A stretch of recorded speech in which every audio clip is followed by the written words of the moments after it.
लक्षात राहिलेला सीन कुठला की वाटलं की आता आपण कसं करणार?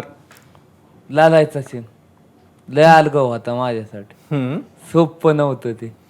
म्हणजे मनात नाही आणायचं, मन तुटलंय आणि आतून आणायचंय ते सोपं नाही ना एवढं. ती लय अलगाव होता आणि 2-3 अजून सीन आहेत ती लय अलगाव होतं माझ्यासाठी. सीन मध्ये रडणं कठीण आहे, पण खऱ्या आयुष्यात रडतोस का हा. तू? रडू येतो सीन तुला? मध्ये नाही खरंच लढलोय, खोटं नाही. हो हो. मग काय ग्लिसरीन वगैरे नाही. तसलं नाही दिलं मला काय. काय सांगतो? ते तसलं ते काय आग होते डोळे तसलं काय नाही मनात नाही.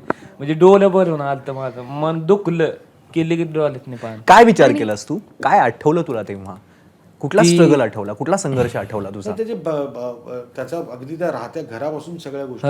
म्हणजे आमचं आई बाप होतं ना, माझ्या आईला येड लागलेलं. ती जायची इकडं तिकडं फिरायची, रानात डोंगरात बसायची आणि यायची पहाटे 5 वाजता आणि ठक ठक ठक दरवाजा वाजवायची.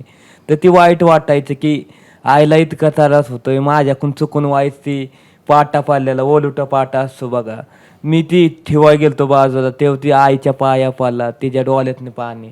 मला इतकं वाईट वाटलं की आईची माया वेगळीच असते, तिला कसं लागलं मला सहन नाही झालं. मग मी बी तिकडं जाऊन बसलो आत्याच्या इकडं. आत्याला म्हणलं माझ्याकडून चुकून असं झालं, मी काय करू आता, काय नको करू. मग ती म्हणली जाऊ दे टेन्शन नको घेऊ, कसं आहे आई नाही, आईला समजून घेते आई. मग तिला काहीच समजत नव्हतं आणि येड लागलेलं ती डायरेक्ट रस्त्याच्या समोर जाऊन असं थांबायची डायरेक्ट. बेतच नव्हती, जीवाचा विचार कधीच केला नाही आईने. मग बापाचा विचार करून खसत खसत गेली. मग ती हे सगळं हे सगळं ते आठवला का बापाचं बी म्हणजे माझ्या आप्पाचं बी आठवलं. ते कॅन्सल झाला, त्याला गाठ आली, ती गाठच उतरली.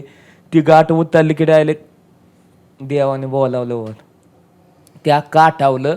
मग ती डोळ्यातनं पाणी आलं.